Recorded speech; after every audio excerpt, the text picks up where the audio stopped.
Magandang gabi lahat! Good evening all! I'm Motzie, the creator of the Hainai podcast, and I'm here with my lovely friend and co-host, Edward McKee. Hello, how's it going, everybody?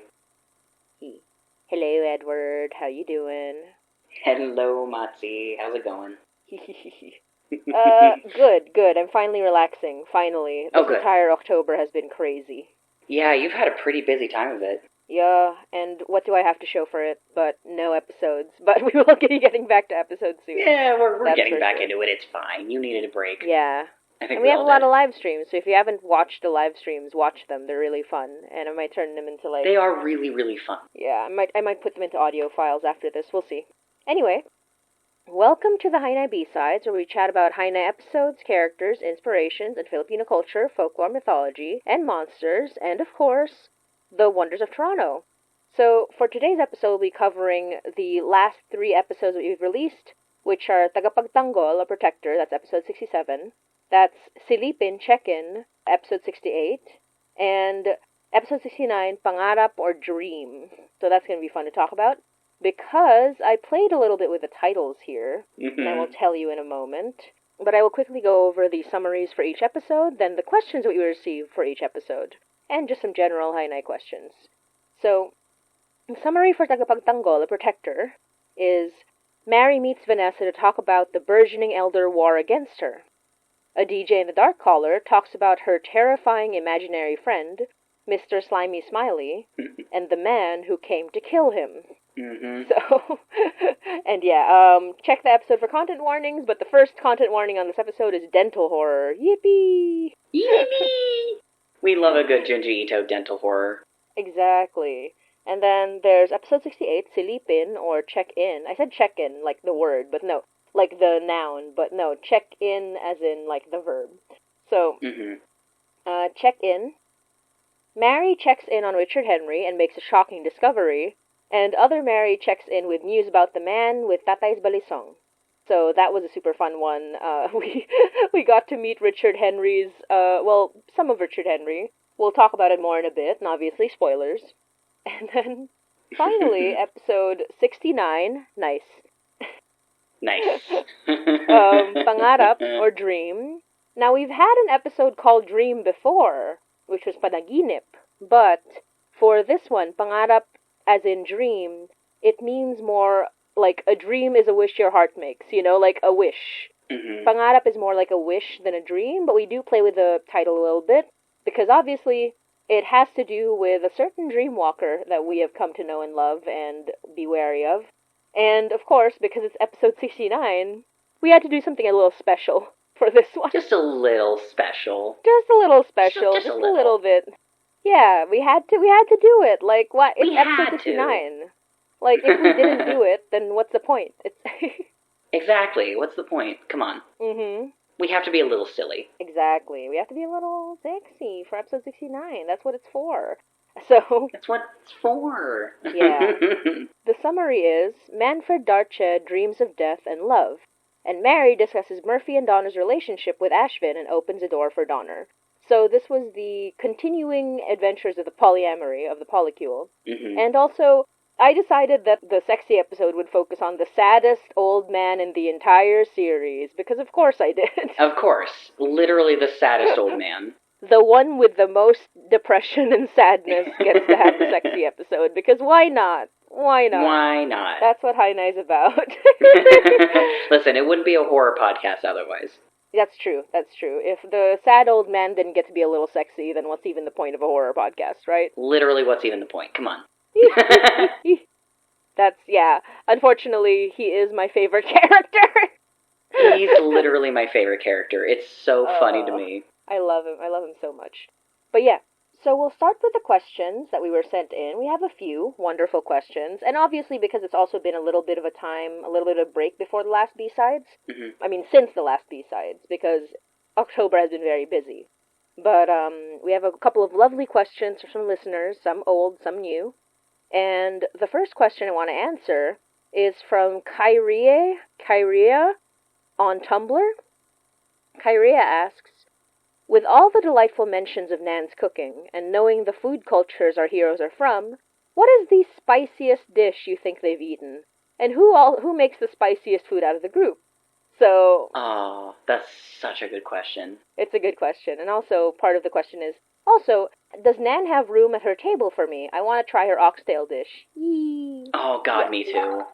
Listen, Nan will always have a table for you. If you are in her household, you will be fed. And that's what's wonderful about Nan. Truly. And even if you're not in her household, if you are in the vicinity of her household, you will be fed. Because that's Nan. That's Nan. Yeah. And I did have to source some answers from our voice actors because I wanted to get their thoughts. Because, for most of Hainai, the voice actors matched the background of their characters. That was how we sort of built it out. Mm-hmm. And so I asked, obviously this question was about Donner, but in the order of people who answered on the group chat, the first one to answer was Ashvin's voice actor, Adil.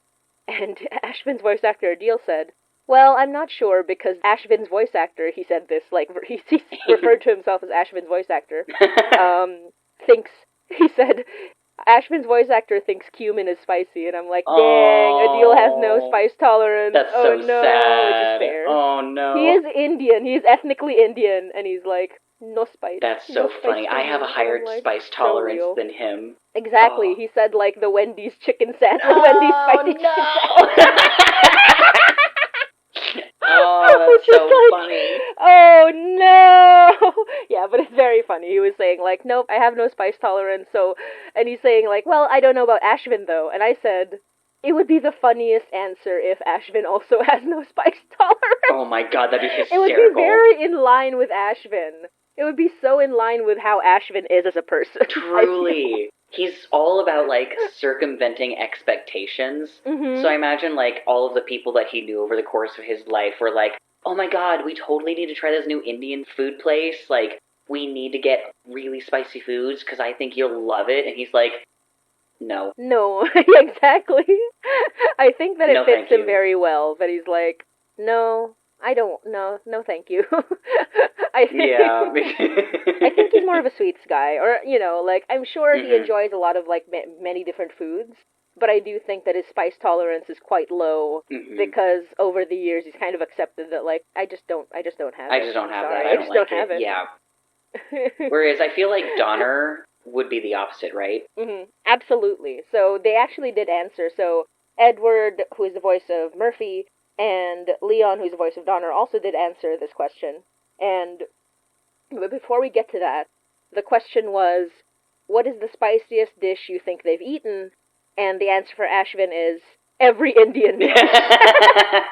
Perfect. He grew up, he ate the Indian dishes, he cried. He cried from the spice and said, unfortunately, I just can't do it. That's so funny. That poor man. That poor man. Poor boy, but it's true. Then the next person to answer was Edward, and hilariously, the voice actor of Donner, which is Leon just said everything Edward said. So we'll take Murphy and Donner's answers together, because obviously, Murphy was fed all of the food that Nan would make for Donner, right? Exactly. Nan took care of Murphy. Mm-hmm. So they both ate, their spicy foods come from Nan and come from, the culture, and I believe that would be, both of them. So Edward's answer was, jerk chicken can be extremely spicy, so I suspect Murphy has had some fiery jerk chicken, but I also think he's a fan of Escovitch fish, or pepper pot stew, I think he meant. Ooh. Or he said suit, but I think it's stew. Both made with a lot of Scotch bonnet. Oh, that sounds really good. Hell yeah. So that was the answer given, and Leon just said everything Edward said. So I think that's both Murphy and Donner have the same spice tolerance, because I think they've just been eating together, through nights of investigating things, through, dishes eaten from Nan, or just in the area, or, having lived in Toronto all their life and having had, a lot of access to really good spicy food. I think that's just definitely something that they've enjoyed, 100%. Something with a lot of Scotch bonnet. And actually, I didn't answer this myself. I actually was thinking about it. Because here's the thing, I also have a low spice tolerance, not that low. I can definitely enjoy, I think slightly higher than Adil or Ashvin necessarily, for me personally. But for Mary, I never thought about whether or not she'd have a high spice tolerance.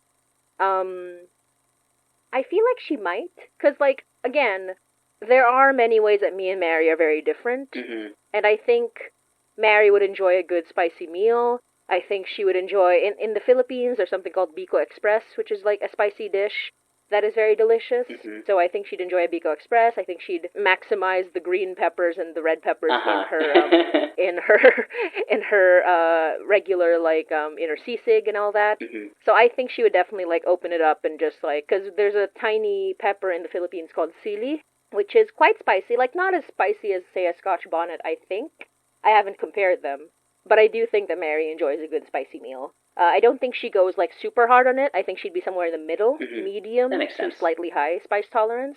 And she would use it, if it made her meal more flavorful, I think she would absolutely enjoy it. Mm-hmm. And I think it would be exceptionally funny if the only white person in the group, which is Laura, would have a higher spice tolerance than Ashvin. I was gonna say, like, did Laura's voice actor answer the question at all? No, she did not. I Okay. actually wasn't able to ask her because I was mainly just asking in the group chat with... It was a separate group chat than the High Night cast. Gotcha. So I was Okay. mainly just asking Donner's voice actor, but I wanted to get more thoughts. Gotcha. But yeah, I think Laura would be not crazy high, but let's say maybe out of level, like out of 10 levels, she'd be somewhere in like the 2 to 4 range, you know? Like Mhm. That makes decently, sense. I think my level is what Laura's level would be. Like, she can stand a bit of spice, but her enjoyment is only up to a certain point. Mm-hmm. That makes sense. Yeah. How about Danny? For me, I love spicy food. Unfortunately, I started to inherit my family's health condition where if we eat spicy foods, we get heartburn. Oh no. So if I eat spicy food, I get heartburn, and it sucks because I love spicy foods. I'm trying to think of what the spiciest thing I've ever eaten was, and I think it was some kind of pepper-based jalapeno dish Mhm. where it was like multiple different types of really, really spicy foods in the sauce. Mhm. And it was really good, but it made my mouth burn so badly. Aww. For me, I like spicy food, but only if it, like you said, it enhances the dish. Mhm. If it's spicy just for the sake of being like, oh, I'm super tough, I can withstand all this heat, but you can't taste the flavor that comes out of it, then what's the point? Exactly. But I can handle a pretty decent amount of spice. Mhm. I've had a couple of things for dinner once or twice where half of my family just kind of tapped out, and I was like, what are you talking about? This isn't spicy. Like, my mom thinks that too much pepper is spicy. Aw. Meanwhile, I'm like, give me all those jalapenos, give it to me, I'm gonna eat it all. Hell yeah. And I think it'd be really funny if Danny was kind of the same way, where it was like he either had a lot of friends that introduced him to spice, or if he was like, no, I want to know what the big deal is, and trained himself into liking spicy foods, kind of like the way I did. I think also because he lives in Toronto, and Toronto has a lot of amazing, like, spicy food. Mm-hmm. I think he would have just, like, enjoyed it throughout his life. Yeah, exactly. So I think that his spice tolerance would be somewhere around Mary's spice tolerance, which is, like, yeah, an enjoyment of really flavorful, spicy food. Mm-hmm. Higher than Laura's, certainly higher than Ashvin's, and much lower than Donner and Murphy, just because they've been around the block. They've been eating the good, like, the jerk chicken and the Scotch bonnet peppers, Yeah. and just having a good time.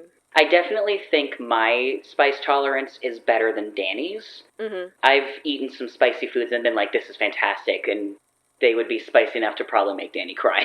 So Hell yeah. I do definitely think that his tolerance is better than Laura's, but not by a whole lot more than that.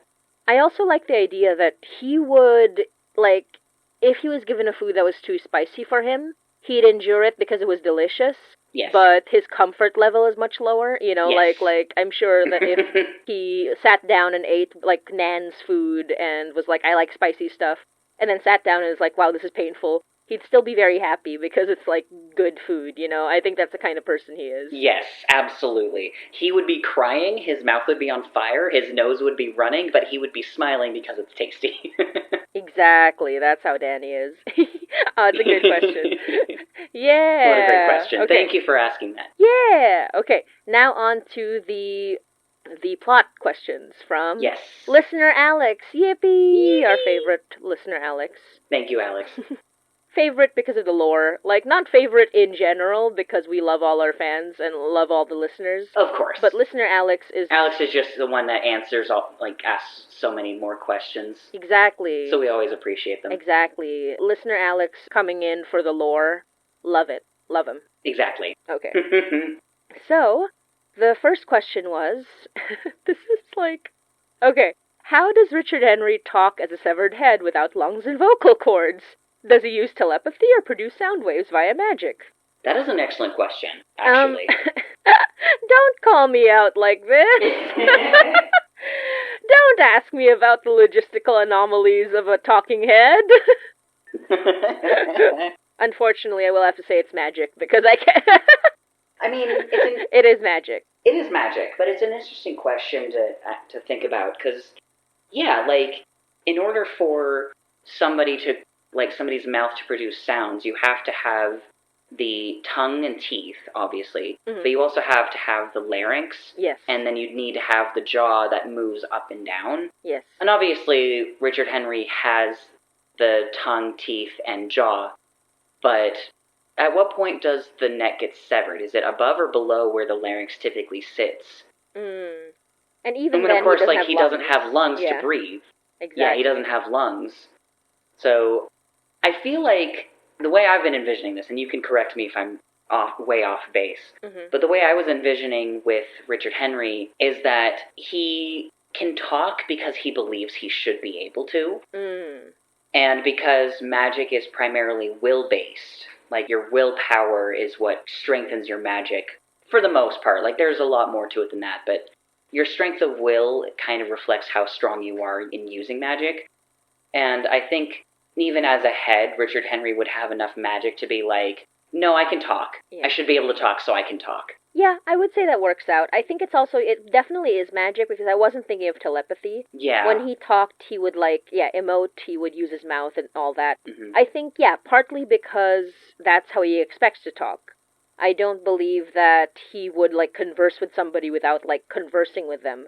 And so, yeah, it's all magic. Like, the magic that's keeping him alive, the magic that's keeping his head, cognizant and aware, is the same magic that's allowing him to talk, allowing him to think, technically without blood flow, etc., etc. Yeah, so exactly. It is magic. The answer is, it's magic. But he does flap his mouth, if that's what you're wondering. He's not he flaps his lips. Speaking. Yeah, he flaps his lips. And another good question, I think this one's for Protector. So, just to preface this, there's no confirmation of who the Protector is unless you're paying attention, and Alex has concluded, so I'm not going to confirm anything, but Alex has concluded that the Protector is a certain somebody we've met before, and I will read out her question to, express who this certain somebody is. But obviously, for those who have not listened to this episode, this is a spoiler. Obviously, these are all spoilers, but here we go. The question is, how would Tatay react, so that's Mary's Tatay, Mary's dad, how would Tatay react if he knew Mary gave his balisong, or butterfly knife, to a reformed ? Serial killer? Hypothetically, assuming he is Michael. So the theory is that Michael, the serial killer, who Mary, killed in the mini-sodes of the St. Patrick's killer, the St. Patrick's case. And how would Tatay react? Well, he'd have to react to a lot of things, Yeah. Kind of a few, first of all, he'd be like, a serial killer, and my balisong, and he's, a serial killer who's dead? My balisong? My daughter? Canada? He would have to do a lot of catching up, unfortunately. Yeah. He'd probably have to listen to the entire podcast episode up to this point. Exactly. But assuming that he's caught up to current events and he's kind of caught up on what's been going on, I don't necessarily think he would approve, but I also don't know if he would disapprove just because, Mari is giving her Tatay's balisong to somebody in the defense of her own life. Yeah. And I don't think Tatay would necessarily disapprove of her protecting herself. Yeah, exactly. I think that he would, on the surface, be very much yeah, okay. He's a practical person. He's always been, very practical. He's always been very charming. But I think behind the scenes, he would probably threaten Michael. The serial killer? Oh, for sure. For sure he would. Absolutely. Very, like, protective father, don't you dare hurt my daughter kinds of things. Exactly, and he would do it with a smile. He would shake Michael's hand with a smile and say, I'm gonna fucking murder you again if you don't hold up your end of the bargain. Mm-hmm. So I think that's how Tatay would be if he was still alive, if he was around, and if he was caught up, if he was just hanging out, which would be an adorable alternate universe. Exactly. And then if it turns out that it isn't Michael, because, again, we're not confirming or denying anything, yes. I think it would just be the same reaction of just like, oh, you're using my balisong to protect my daughter. Cool. Don't break your end of the bargain. Exactly. And then last statement from Alex is a totally serious theory, it just says not for the B-sides, so I'm going to say it anyway, just because I find it really funny. Sorry, Alex, I read B-sides and I included it, then I realized it says not for the B-sides, but I'm including it anyway. It says, a totally serious theory. Nanay knew that Mary was a god, but she didn't tell her because she didn't want Mary to use it as an excuse to not do what she told her. Yes. Clean your room. So go to your room. You can't make me do anything. I'm a god. Yeah. I mean, on a serious note, bad idea to tell a child that, for sure. Very bad idea. Very, very bad idea. Like, I don't know if you've ever read Black Butler, but any child that finds out they have any modicum of power is going to run away with it. Oh, yeah. And I mean, also, we don't know if Mary is a god. True. We have just gotten that information from the Wahila, from other sources. But here's the thing. What Nanay knows her to be might be a different thing entirely. Mm-hmm. So what is Nanay not thinking about? Like, what is Nanay thinking? Like, she has decided not to tell Mary certain things, but why? And what is Mary, at least in in Nanay's eyes? Like, what does Nanay know Mary to be? Exactly. And whether it's a god or something else is still to be, explored. Exactly. And the thing is, like, I don't even know if Nanay knows, because Tatay was the one who made the deal, as far as we're aware, because it has been established that Mari's gods are different than her Nanay's gods. Yes. So Tatay was the one who made the bargain for little Mari's life. Mm-hmm. So we don't actually know what that bargain was. We don't know what the covenant was. We don't know what the terms and agreements are. And I don't think Nanay knows either, because I don't even think Tatay knew quite what he was getting into when he made that request. Yeah. So I think the Wahila knows just enough to give us a sense of the scale, like the scope of the seriousness of this whole thing. But I don't think the Wahila is an accurate source of information, just because, one, she's a wolf, right? She doesn't know anything about human society. She doesn't know anything about the way humans work. And even though she's not a big one, she's a big wolf, but she's not a big one. Yes. And so her perception is a little bit skewed in that sense as well, because even though she's a very old, ancient, powerful being, she is also not a big one. Mm-hmm. She just knows what they look like. So she's comparing Mari to what a big one is from her point of view, but that doesn't necessarily mean that Mari actually is one. For all we know, she could be something else entirely. Exactly. Which makes it very fun and exciting.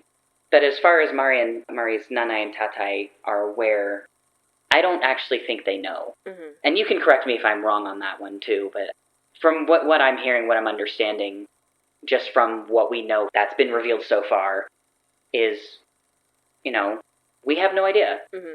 Exactly. But even if Nanay did know, she would not be telling Mari anything. Yeah, also that.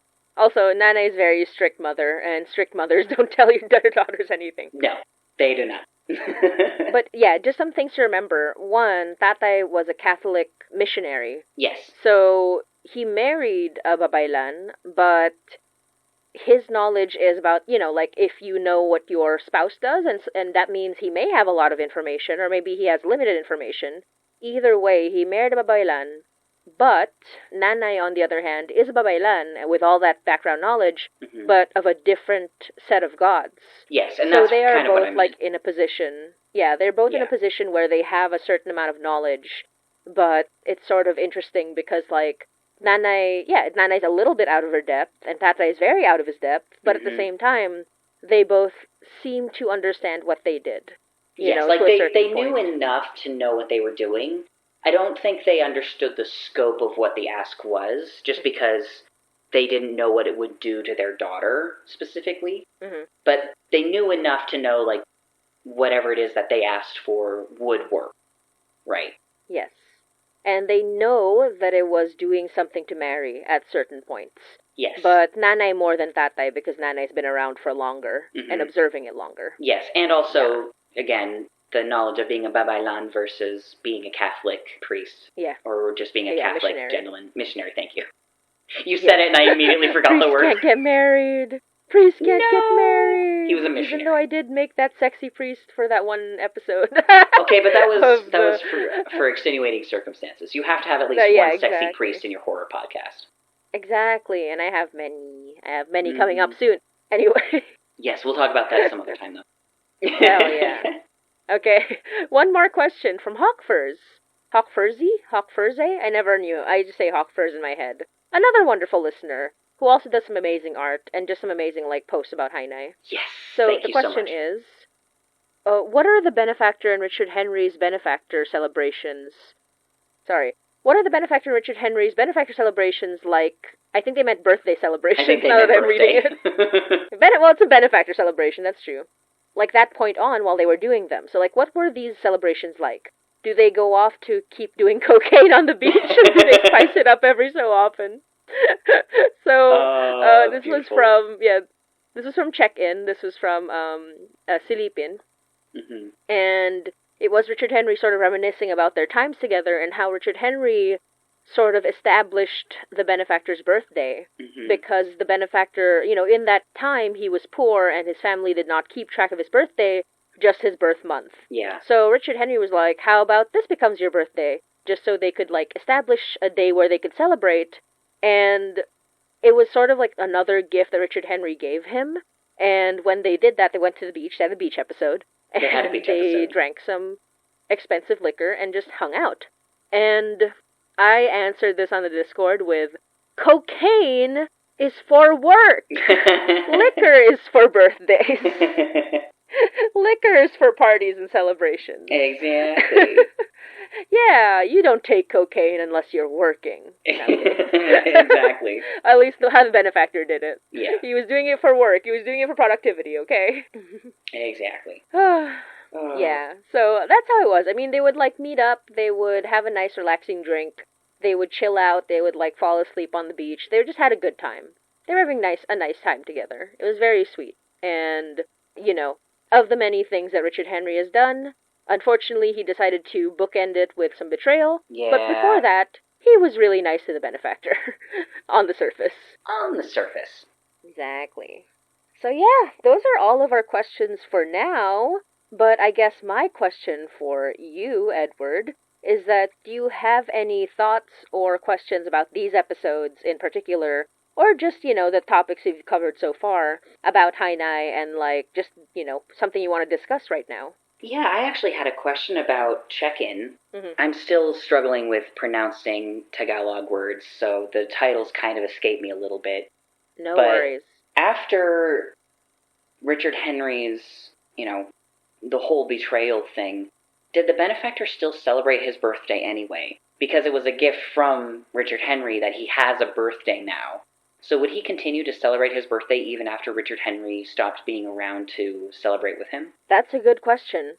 I have not thought about that, but I do think it is in line with a lot of the things that the Benefactor sort of think of the Benefactor's mindset right now. Mm-hmm. Unfortunately, the betrayal meant that a lot of things would just, would just remind him of Richard Henry in the good times, because Richard Henry gave him so much. Even if some of it was unwanted, he gave him so much. And so, that's the mindset the Benefactor has been in since the 80s, if you remember, because the betrayal happened in the 80s. That's right. So, he's been in this rough way. And I do think that because Richard Henry was still active from the 80s up to now, he would have celebrated it because he didn't think anything was wrong. Mm-hmm. So I think that, Benefactor was definitely celebrating it with him throughout those years, even though Richard Henry at this point had already done the betrayal. Yes, that's true. Actually, I did forget that Richard Henry forgot he had already betrayed the Benefactor. Mm-hmm. Yeah, by design. Yes. So I think the Benefactor was living sort of like in this weird, knowing that it's all fake, but still, fake is better than nothing, Fake is better than nothing, but oh boy. Yeah, it's rough. So they were absolutely celebrating all the way up to, stealing Richard Henry and making him a head. Yeah, oh man. So the first time since then, the Benefactor's just kind of been on his own. Yes. Which, I mean, to be fair, it hasn't been that long, right? Like, it's only been a couple of months since Richard Henry went missing, quote-unquote, after... A month. It would have been... Yeah, it would have only been a month, because Cornelius Savard, spoilers, stole Richard Henry shortly after that party that Mari infiltrated. Exactly, in November, and it's now December in the Hainai universe. Coming into January at this point. So... it's only been a month, so the Benefactor has, in fact, been celebrating his birthdays since then. Oh, jeez. Oh, and I realize we haven't fully answered the question that Hawkfurs actually put, because, we were saying, they would just drink together, they would have... But the question was, how did they celebrate in those interim years before things went wrong? I think, Richard Henry was a very thoughtful person, right? He was, I think... He made a lot of really nice things happen for the Benefactor, in part because he believed the Benefactor was worth it. That was his whole thing. The Benefactor is worth this, and so I will shower him essentially in luxuries. So I think that those birthdays, year over year, were super nice. They were really nice, but in a way that was less about...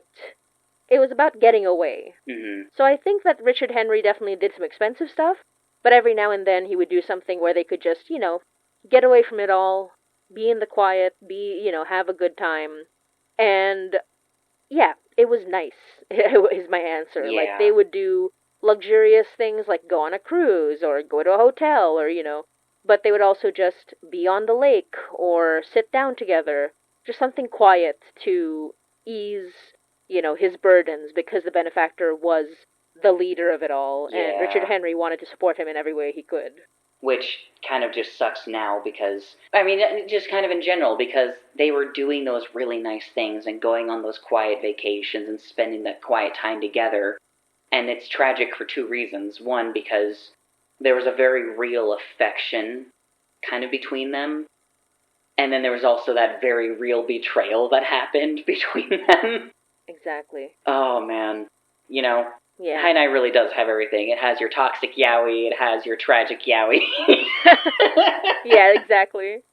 Both at once. Both at once. Oh, boy. In the same relationship. In the same relationship, too. Yeah. Boy. And the tragedy really is there, because Richard Henry straight up said, two things can be true at once. Yes. And for people with keen eyes, whatever, keen senses...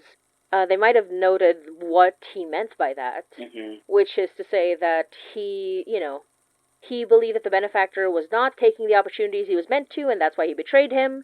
He basically thought the Benefactor had done wrong by not being the leader he wanted him to be, which is why he had to take over. But he also loved him. He really did. For real. For real. Which is really sad.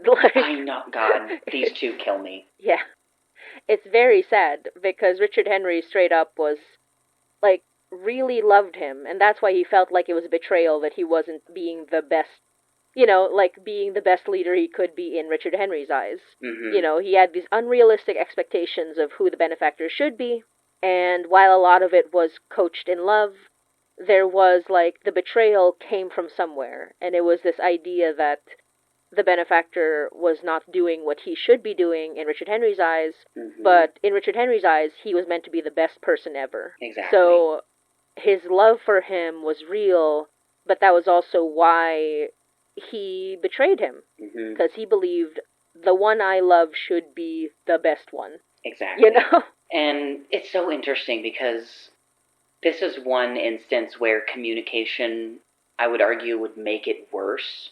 Because in a lot of cases where if there's a breakdown in communication, the relationship suffers. But I think with Richard Henry and the Benefactor, I don't think the relationship would have worked out either way, just because at their core, they have two fundamentally different ideas on what it means to become a successful leader of this group of elders. Mm-hmm. And whatever it was that the Benefactor wanted out of this, because, again, we don't fully know what his reasoning is. We don't really know what he's thinking. We know what he says, but we don't know if what he says aligns with what he thinks or what he feels and believes. Mm-hmm. So it's really difficult to say where exactly his mentality was before and what it is now, versus Richard Henry, who I think always had this kind of clear idea on what he wanted and what he envisioned for the elders, and what he envisioned specifically for the Benefactor. Exactly. And it's kind of, I think it's impossible for those two people to exist in a very healthy relationship, even if they did decide to sit down and kind of communicate with each other. Yeah. Which just makes it all the more tragic, honestly. It is very tragic. But at the same time, if they had lived in a sort of, like, different world, if there was, like, a different, like, path that they could have taken, mm-hmm. I think that, the Benefactor may have, like, appealed to Richard Henry's love for him to be like, I don't want this anymore, I don't want to do this. And obviously in this path, Richard Henry has not, would not have accepted that. Mm-hmm. But, depending on how far they would have gone, there may have been a world in which Richard Henry would have accepted that. Yeah. And maybe, would have taken over in a different way. Like, I think he still would have tried to do something in order to secure the power. Mm-hmm. Like, but it would have been, like, sort of in service to the Benefactor in a way that this path that he took is not, Yeah. And the other thing, too, like, if Richard Henry didn't work for a man like Savard, back when Savard was still the leader of the elders, Ooh. I think he would have been a slightly different person, or would have had a different set of expectations. Mm-hmm. Because Savard kind of led all of these elders into believing that cruelty was the only real path to power. Mm-hmm. Even if it wasn't outwardly cruel, killing somebody will change your brain chemistry. And every single one of these elders is complicit in killing at least one person live in front of everybody else. Mm-hmm. And that set a standard, and it made everybody go, oh, these kinds of sacrifices are perfectly fine. Yes. And I think if Richard Henry had just been a regular business manager, magic wasn't involved, I think he would have had a very different outlook on reality, and it would have changed a lot of ways in which he handles being the Benefactor's right-hand man. Exactly. It all comes back to Savard, too, because it's like... It really does. It really does. The kind of person Savard really was the big bad. He was the big bad. Mm-hmm. Like, just because he is sort of, like, softened up and, like, changed his path does not necessarily mean that his cruelty has not had an effect on the world, which it does. Absolutely. And he was the blueprint. He was the great man everyone wanted to follow. Exactly. And so... Yeah, you're very right. Like, I don't think that if they did not have Savard as the blueprint, I think Richard Henry would have been more likely to accept the idea that the Benefactor doesn't want to be like that. Exactly. But Savard had a lot of power. He really did. And it also doesn't help that the Benefactor did, for the longest time, look up to Savard, and I think in some ways still does. Mm-hmm. So I think a part of him was fine with being that cruel, callous, dark kind of person, because that's what Savard was. And I don't think he woke up to the reality of what that meant until after Savard had disappeared and he was suddenly in charge of all these bloodthirsty, very cruel people. Mm-hmm. So I think, like, if Savard had been different, the Benefactor would be different, and Richard Henry would definitely be different. Absolutely. And I think also, the other thing is, so the Benefactor as well, like, wanting to be like Savard, may have also encouraged Richard Henry to push him. Yes. Like, exactly. him knowing, like, oh, you want to be like Savard, I'm going to make sure you do everything to be like Savard. Exactly. And then when he's like, I don't want to do this, he's like, I thought you wanted to be like Savard. Like, what are you doing? Mm-hmm. You're doing it wrong now. So, but it's interesting because that part of the Benefactor comes from Marianne. Mm-hmm. Marianne being like, what if we're wrong? What if this is bad? And, him being like, yeah, what if we're wrong? And then Richard Henry being like, what the fuck are you talking about? Yeah, what the hell? What do you mean? We're not wrong. We can't be wrong. Yeah, and it's like, nothing in pursuit of power could be wrong, is what Richard Henry would have said to that. Exactly. Yeah. I think, Richard Henry is, like, at the core of him, even though he betrayed the Benefactor, he is very, very, what do you call it, consistent. Yes. He's never... Yeah, he's kind of always been that guy. It's so funny. Like, you can fault him for a lot of things, but being an inconsistent person is not one of them. Exactly. He has always had a rigid personality, and he has had a very clear line of thinking. And he's ruthless in the sense that he can very clearly see the route from point A to point B, which in many ways is pretty admirable.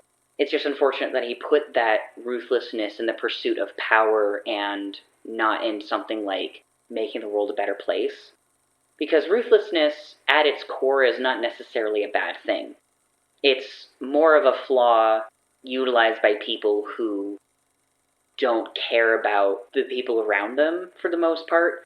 But you can use ruthlessness as a means to a better end. Mm-hmm. I would say that there are plenty of real-life activists that have a ruthless personality in the pursuit of making the world a better place. Just as there are many ruthless individuals who are doing their best to make the place cater to them specifically. Exactly. And I think Savard was one of those, and Richard Henry is one of those. Yeah. And it's just unfortunate that they didn't use their intellect and their power and all of their money for, improving society. Yeah. Although I suppose Savard thought he was improving society, exactly, right? Exactly. I think they are Savard believed he was a good guy. Richard Henry never bothered with good or bad. He just kind of saw what the best outcome was. So, and, Savard made him see that the best outcome was being power hungry, was being, wealth-mongering. And so I think Richard Henry's the most honest of all the characters, ironically, despite being the biggest betrayer in Hainai. Exactly. He's always been like that. And yeah, I also do think that Savard is still exactly the same way that he was back then, but he's changed his path, right? Yes. He's still as ruthless as he was, and he believes that there's no path that isn't, like, destroying what the Elders are now. Which, he might have a point, but also Mary's trying to find something that, isn't scorched earth, essentially. Yes, exactly. At this time. That's her best bet. But yeah, that's just how she is. But, who knows in the end who will be correct? Will Savard be correct? Will Mary be correct? Will the Benefactor be correct? We're not sure. It is a horror podcast, so we don't know. Exactly. Yeah. So yeah, unless you have any other questions or any, things to add, this might be the shortest B-sides, because Probably. we did get through the questions quite, succinctly. Yeah, I mean, they were pretty short and easy questions. I feel like I had a couple more. I feel like I do this every B-sides, where I'm like, I had a question, I didn't write it down. I really need to learn that whenever I say to myself, I'll remember that later, that's the devil talking. That's the devil talking. I need to write things down. Yeah, that's me as well. Like, me when I plan the next episode, I'm going to remember that. The next time I'm like, what did I think What of was again? my idea? Oh, no. That's why I've written things down today. Yay. Yay. So you might notice that this is not the full episode that you've heard. We actually cut a certain part of the episode as the shorter edit for all listeners, while the full edit is provided to our ATE patrons, so that's $10 patrons and above, as bonus content. So if you would like to hear our other discussions that we continue from this episode, a lot of these discussions center on Richard Henry and the Benefactor, as well as Manfred and Salai. So do check it out if you can. It is our Patreon, patreon.com/HainaiPod, at the $10 tier and above. And even if you can't subscribe there, you can still subscribe to our Patreon for early access for all episodes, to see other works ahead of schedule. And also, even if you can't do that, you can still enjoy these limited edits on our feed whenever you want. I never enjoy putting things behind paywalls, but that's how we're able to sustain Hainai in the first place, which is why I make these sort of longer form episodes, so that the patrons can have some bonus stuff, while we are still able to provide, the main meat of this episode to the listeners. Mm-hmm. Because we want people to be able to hear their questions getting answered without having to pay for them. Exactly. But we do have a lot of juicy discussions, so if you can join the Patreon, yes. Please do. Yeah, it's super fun. It's a lot of, especially if you're very hungry for more Hainai information, it's definitely worth it to check out all of the, all of the patron bonus episodes and the full B-sides cut. Exactly. But yeah, thank you so much for listening. We really appreciate it. Thank you so much for your support. We appreciate you very much. Yeah, thank you for your support. We definitely, will ask for more questions after 3 episodes pass for the next B-side, so check out that. If you want to join the discussion and be part of the B-sides, be shouted out as one of the question askers. One of the people. You can have your questions read out if you send them over when we ask for questions on the B-sides on our socials. That's at HiNiPod. Anywhere we are at Tumblr, Twitter, Instagram, Facebook, Blue Sky, YouTube, a lot of places. Even TikTok. We're on TikTok. Surprise. So yeah, definitely check that out. And thank you so much for listening. And thank you, Edward, for joining me on this B-Sides. Thank you so much for having me. It's always a pleasure. It's always fun. Despite this episode being a lot shorter than our other ones, we still got to chat a lot about our favorite We did. stuff, We talked so much. Hell yeah. So definitely check that out. And maraming salamat. And see you next B-side. Bye! See you later, everybody.